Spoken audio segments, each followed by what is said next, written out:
doctor or criminal? They wondered as they stopped him on the street, suspicion in their eyes. But when the truth came out, it left the officers, and the crowd, stunned. How could they have humiliated the very man who worked tirelessly to save lives every single day? It was an ordinary Tuesday morning. The streets bustled with life as people hurried to their destinations. Dr. Marcus Bennett strolled down the main avenue, briefcase in hand, dressed in his usual crisp, navy suit. He was on his way to the hospital, where he served as the director of medical operations. Marcus loved walking to work. It gave him a moment to clear his mind before diving into a day filled with life-or-death decisions. He nodded at the baker opening her shop, greeted the elderly man who always sat on his stoop, and even stopped briefly to tie a loose shoelace. But as he approached the corner of Pine and 7th, something shifted. The air felt tense. "Excuse me, sir?" A stern voice called out from behind him. Marcus turned to see 2 police officers approaching, their faces hard and their hands resting on their holsters. "Can I help you?" Marcus asked politely, though he could already feel his heart beginning to race. The officers stood silent for a moment, their gazes fixed on Marcus like predators assessing prey. Their eyes weren't searching for understanding. They were searching for fault, something to justify their suspicion. Marcus shifted uneasily, adjusting the grip on his briefcase. He had faced judgment before, but there was something particularly unnerving about this encounter. "What are you doing here?" one officer finally demanded, his voice sharp and authoritative, cutting through the quiet tension of the street. Marcus blinked, momentarily taken aback by the question. It wasn't friendly or even neutral. It carried an edge, an accusation that hung in the air. "Walking to work?" he replied after a brief pause, his tone calm and measured. He gestured toward the tall hospital building visible just a few blocks away, its rooftop gleaming in the morning sun. The second officer stepped closer, his boots crunching on the pavement, closing the space between them. "You work there?" he asked, his words slow and deliberate, each syllable dripping with skepticism. "Yes, I do. I'm a doctor," Marcus responded evenly, though he could feel the heat of frustration building in his chest. He met the officer's gaze, trying to project confidence, but he knew that no amount of calm could erase the doubt plastered on their faces. The first officer let out a short, dry chuckle, the kind that wasn't meant to be humorous. It was dismissive, almost mocking, as if the idea of Marcus being a doctor was utterly absurd. "A doctor, huh?" he muttered, his lips curling into a faint, disbelieving smirk. "Do you have any ID on you?" he added, his tone making it clear that he didn't really expect Marcus to produce one. Marcus felt a lump form in his throat, but kept his composure. Slowly, deliberately, he reached into the inner pocket of his suit jacket, careful not to make any sudden movements. He pulled out his hospital badge, the one with his name and photo proudly displayed alongside the title Director of Medical Operations. He handed it to the officer, extending it with steady hands. "Here you go," Marcus said, his voice firm but devoid of anger. The officer took the badge, glancing at it briefly before handing it back without a second thought. He didn't study it, didn't even seem to care what it said. "This could be fake," the officer muttered under his breath, his dismissive tone sharp enough to cut through Marcus's patience. Marcus took a deep breath, exhaling slowly to steady himself. "Fake? Why would I carry a fake hospital badge?" he asked, keeping his voice calm even as the indignation simmered just beneath the surface. The second officer crossed his arms, his posture rigid. "We've had reports of suspicious activity in the area," he said, his eyes narrowing as if daring Marcus to challenge him. Marcus furrowed his brow, genuinely confused. "Suspicious activity?" he repeated. "I'm just walking to work." "That's what they all say," the first officer snapped, his tone sharp enough to cut through the thin veil of professionalism he was trying to maintain. Marcus felt a flash of heat rise in his chest. His jaw tightened as he fought the urge to lash out. He had spent years building his career, proving himself in a world that often doubted him at first glance. And now, here he was, standing on the street corner, being treated like a criminal for the simple act of walking to work. The murmurs of a small crowd gathering nearby began to reach his ears, their curiosity piqued by the confrontation. Marcus could feel their eyes on him, but he refused to let himself crumble under the weight of the moment. Instead, he straightened his shoulders and met the officer's gazes head-on. "I've done nothing wrong," he said quietly, his voice steady, though his heart was pounding. "You're making a mistake." The morning sun shone brightly overhead, casting long shadows as people went about their routines. But near the corner of Pine and 7th, time seemed to slow. The commotion caught the attention of passers-by, and one by one they paused, their steps faltering as their curiosity drew them toward the unfolding scene. Marcus could feel their eyes on him, dozens of them. Some were filled with confusion, others with pity, and a few with outright judgment. Whispers rippled through the growing crowd like the rustle of leaves in the wind. "Who is he?" someone murmured. "Did he do something?" another voice asked. Marcus felt a lump rising in his throat. He was no stranger to commanding attention in a room. He was used to standing in front of large crowds, delivering speeches, leading critical discussions. But this was different. This wasn't admiration or respect. This was scrutiny. This was suspicion. "Empty your pockets," one of the officers barked, his tone leaving no room for negotiation. For a moment, Marcus froze. His mind raced, searching for some way to assert his dignity without escalating the situation. Was this really happening? Was he, a respected doctor and hospital director, being ordered to empty his pockets in the middle of the street like a common criminal? He hesitated, his fingers tightening around the briefcase in his hand. "Did you hear me?" the officer demanded, his voice rising. Marcus swallowed hard, then slowly placed the briefcase on the ground. His hands moved with deliberate care as he reached into his pockets, pulling out his phone, wallet, and a pen. One by one, he placed them onto the hood of the patrol car, the cold metal reflecting the bright sunlight. "Is this really necessary?" he asked, his voice soft but tinged with a quiet frustration that he couldn't quite keep hidden. For the first time, his voice wavered, a small crack betraying the turmoil beneath his composed exterior. The first officer didn't even look at him. "We're doing our job," he replied flatly, his words as impersonal as a recited script. Marcus's chest tightened at the response. He wasn't naive. He knew what that meant. He wasn't being seen as a person, as a professional, or even as a man trying to get to work. To them, he was just a profile, a statistic that fit into a tired, ugly narrative. "You fit the description," the officer added, his gaze cold and detached. Marcus clenched his jaw, biting back the anger and humiliation that threatened to spill over. He knew exactly what the officer meant, though the words went unspoken. Black man, wrong place, wrong time. It didn't matter that he was wearing an expensive suit or carrying a briefcase. None of it mattered.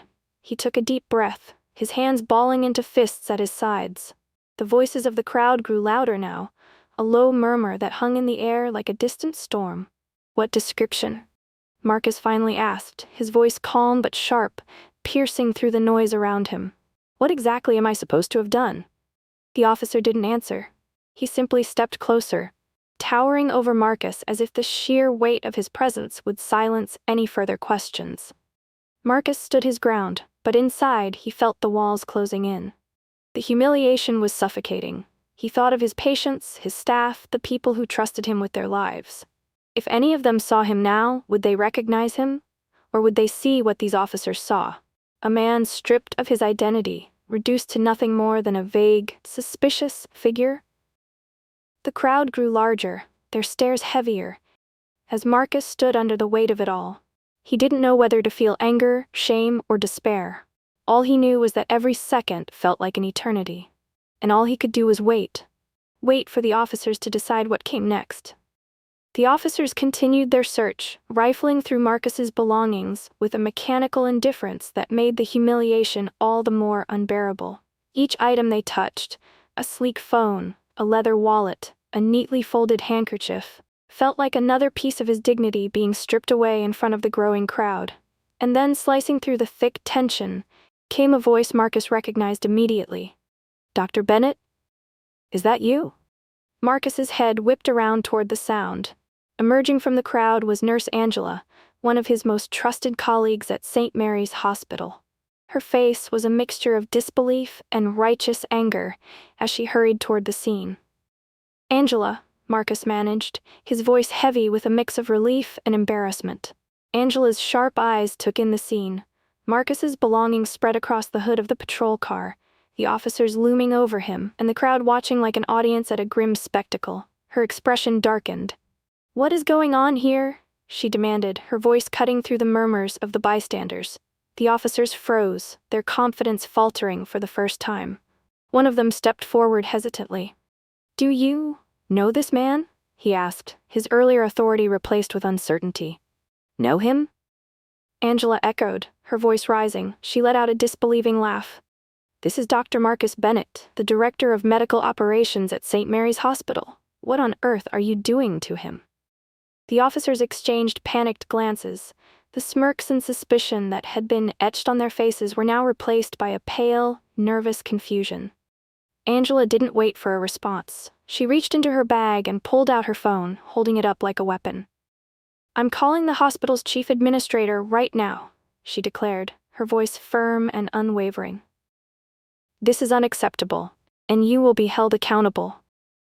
The crowd began to murmur louder, their collective energy shifting from curiosity to outrage. The officers stepped back slightly, their confidence unraveling under Angela's fierce gaze and the weight of the crowd's judgment. Marcus stood still, his heart pounding. He had never been so grateful for a familiar face, but the sting of the situation remained fresh. Even as Angela took control, he couldn't shake the humiliation of being reduced to this moment. A man who needed someone else to vouch for his humanity. The officers stammered, their earlier bravado crumbling under Angela's piercing glare and the murmurs of the onlookers. "It was just a misunderstanding," one of them said, his voice quieter now, almost sheepish. Marcus turned to face them, his expression unreadable. The heat of the moment had subsided, but the pain lingered. His hands trembled as he clenched them into fists at his sides. "A misunderstanding?" he repeated, his tone even but heavy with restrained emotion. His eyes locked onto the officer who had spoken, forcing him to look back. "You call stopping me on the street, searching my belongings, and humiliating me in front of all these people a misunderstanding?" The second officer stepped forward, his head slightly bowed, as if trying to appear remorseful. "We're sorry," he said, the words awkward and hollow. "Sorry." The word hung in the air, fragile and insincere. Marcus gave a small nod, not because he accepted their apology, but because he knew he wouldn't get anything better. He bent down to gather his belongings, his fingers shaking as he placed the items back into his pockets. Angela stayed by his side, her presence a steadying force amid the chaos. The crowd began to disperse slowly, though a few lingered, their gazes filled with a mix of sympathy and unease. "Let's go," Angela said softly, placing a comforting hand on Marcus's arm. He nodded, his voice caught somewhere in his throat. Together, they walked away, leaving the officers to stand in their own discomfort. By the time Marcus reached the hospital, word of the incident had spread like wildfire. His colleagues greeted him at the entrance, their faces reflecting a mix of outrage and compassion. "Are you okay?" one of the nurses asked, her voice laced with concern. Marcus forced a small smile, but it didn't reach his eyes. "I'm fine," he replied, though the weight in his chest told a different story. Later that afternoon, Marcus stood in the hospital's conference room, addressing a packed audience of staff members. The room was silent as he began to speak, his voice steady but filled with emotion. "What happened to me this morning wasn't just about me," he said, pausing to let the words sink in. "It's about the assumptions we make about people based on how they look. It's about a system that still sees people like me as a threat, no matter how much we've achieved." The room was silent, save for the occasional sound of someone shifting in their seat. Marcus scanned the room, seeing tears in the eyes of some of his colleagues, their faces reflecting the weight of his words. "We have to do better," he continued, "not just as healthcare workers, but as human beings. Because if someone like me, someone with a title, a badge, and a position of authority, can be treated this way, what happens to those who don't have those protections? What happens to those who don't have someone like Angela to speak up for them?" The room erupted into applause, but Marcus didn't feel triumphant. This wasn't a victory. It was a stark reminder of the work that still needed to be done. That evening, Marcus walked home, his steps slower than usual. The memory of the morning lingered like a shadow, replaying in his mind. The officers' skeptical gazes, the crowd's murmurs, Angela's voice cutting through the tension. He couldn't shake the image of the officers' faces as they realized their mistake, their doubt, their distrust. It wasn't just directed at him, it was directed at everything he represented. But he also thought of Angela's unwavering support, the hospital staff who rallied around him, and the small but growing sense of solidarity he had felt in the conference room. Change wouldn't come overnight. Marcus knew that. But as he walked, he made a silent vow. He would keep speaking out, keep fighting for change, and keep walking. Walking to work, walking to inspire, walking to make the streets he traveled safer for everyone. And with each step, he carried the hope that one day, those streets would feel different. Not just for him, but for everyone who had ever been judged unfairly for simply existing. Thank you so much for watching this powerful story. If it moved you, made you think, or inspired you, we'd love to hear your thoughts in the comments below. Don't forget to give this video a thumbs up to show your support, share it with friends to spread the message, and hit that subscribe button so you never miss stories that matter. Together, we can keep raising awareness and inspiring change. Let's make a difference, one story at a time.